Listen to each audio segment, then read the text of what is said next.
Assalamualaikum warahmatullahi wabarakatuh. Kali ini kita akan belajar mengenai kerangka kerja Enterprise Risk Management atau disingkat dengan IRM.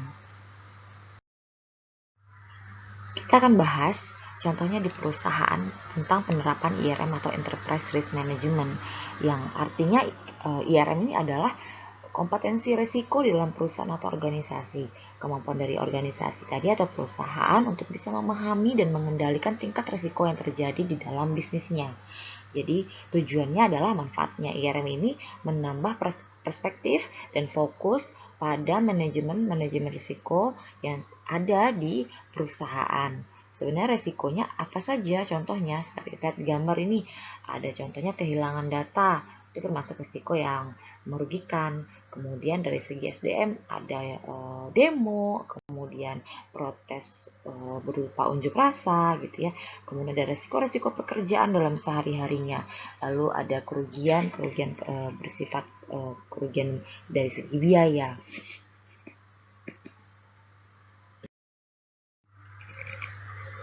Lalu apa yang kita lakukan terhadap IRM tadi? Walaupun misalnya di suatu perusahaan tadi ada orang yang bertanggung jawab untuk mengambil alih, untuk menangani resiko, tapi yang terlebih penting adalah kalian harus menganggap diri kalian adalah sebagai risk manager. Jadi risk manager untuk diri sendiri paling tidak. Nah, resiko dapat dikualifikasikan atau dikuantifikasikan berdasarkan potensi yang terjadi, baik itu terhadap waktunya, terhadap kualitasnya, terhadap objektif dari segi biaya, dari segi sumber daya gitu ya, yang dibutuhkan segala halnya untuk mengatasi terjadinya resiko-resiko. Baik, lalu masuk ke dalam kerangka kerja IRM. Dikenal dengan istilah COSO IRM.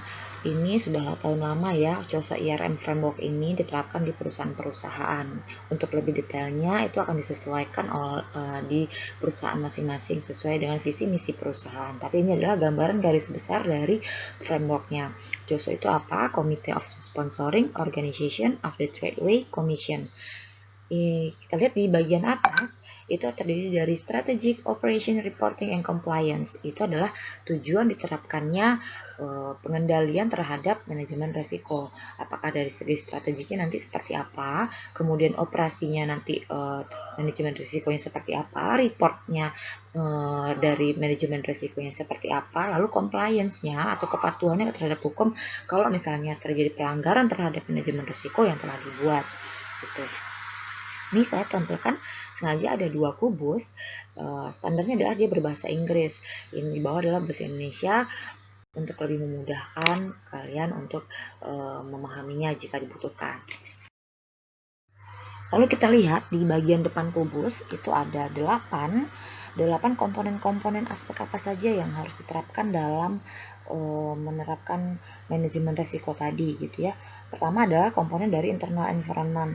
Untuk pengertiannya sendiri adalah memperlihatkan penekanan dari organisasi atau penetapan dasar terhadap bagaimana resiko itu dipandang dan ditetapkan oleh suatu entitas atau perusahaan. Misalnya di dalamnya berisi filosofi pengelolaan risiko dan batas risiko, integriti, serta nilai-nilai etika dan lingkungan di mana mereka beroperasi. Lalu yang kedua, objektif setting.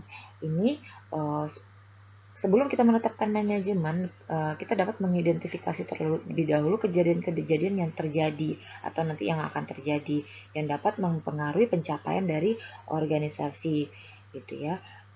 Jadi IRM di sini memastikan bahwa manajemen telah berada pada proses yang tepat ketika menetapkan tujuan dan memilih hal-hal yang dapat mendukung tujuan dan menyatukannya dengan misi dari perusahaan dan konsisten terhadap batas risiko yang telah ditetapkan. Lalu komponen yang berikutnya yaitu event identification. Ini adalah kejadian internal ataupun eksternal yang memiliki dampak terhadap visi misi yang akan dicapai oleh perusahaan tadi. Itu harus diidentifikasi kejadian-kejadiannya, harus dibedakan antara resiko dan kesempatan atau peluang. Jadi seperti yang sebelumnya saya pernah jelaskan bahwa resiko itu tidak selalu menguntungkan, emang selalu mendatangkan bahaya, tapi juga akan selalu mendatangkan peluang bagi siapapun yang bisa melihatnya. Contohnya mungkin mendatangkan investasi gitu ya, untuk menjadi kita akan lebih awareness lagi gitu. Kalau investasi misalnya apa?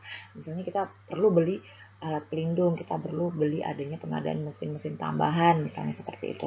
Lalu yang komponen yang berikutnya itu risk assessment. Assessment berarti risiko tadi kita analisa dengan mempertimbangkan kemungkinan dan dampak-dampak sebagai dasar untuk menetapkan bagaimana risiko tersebut dapat dikelola. Lalu yang berikutnya risk response.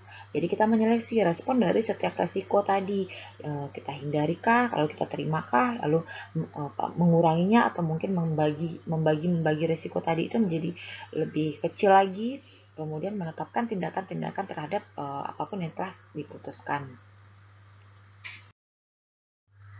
Komponen IRM yang berikutnya yaitu control activity.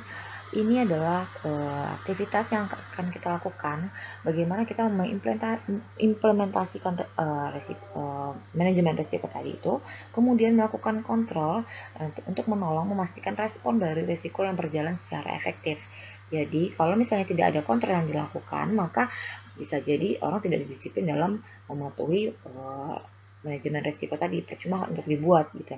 Lalu yang berikutnya yaitu information dan communication. Informasi yang relevan dan identifikasi ditangkap itu semua, kemudian dikomunikasikan secara formal, baik itu formal ya, secara formal dan sesuai dengan waktu yang telah ditetapkan, misalnya sekali sebulan diadakan gitu ya, misalnya apakah di 3 bulan sekali gitu ya, sehingga nanti membuat orang tadi itu mengetahui akan tanggung jawab mereka masing-masing, meningkatkan kesadaran mereka masing-masing gitu. Lalu yang berikutnya yaitu komponen monitoring. Beda dengan control activities ya. Kalau monitoring itu keseluruhan dari IRM itu dimonitor, kemudian nanti dilakukan modifikasi sivitas manajemen gitu. Setiap divisinya sesuai dengan kebutuhan. Memonitor tadi diselesaikan melalui aktivitas manajemen, evaluasi yang berbeda dan keduanya sekaligus.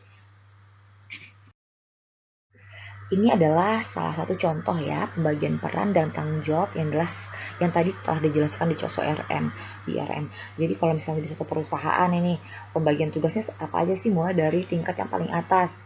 Contohnya kalau misalnya di perusahaan tersebut ada BOD atau Board of Director, itu nanti dia yang akan bertanggung jawab untuk memantau setiap penerapan manajemen risiko, lalu dengan turut memperhatikan risk appetite dari entitas. Lalu yang kedua nanti di level berikutnya yaitu ada CEO atau Chief Executive Officer yang tanggung jawabnya itu memastikan berjalannya IRM yang efektif pada keseluruhan organisasi perusahaan.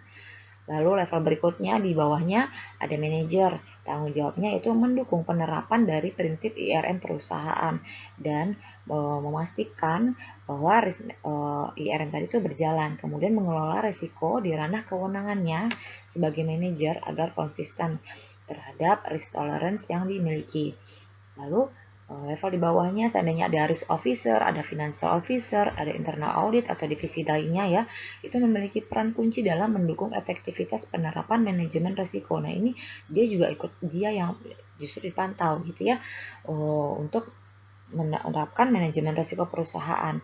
Nah seandainya ada level di bawahnya lagi ada petugas operasional, ini dia yang bertanggung jawab dalam menerapkan manajemen risiko perusahaan sejalan dengan prosedur dan kebijakan manajemen risiko perusahaan.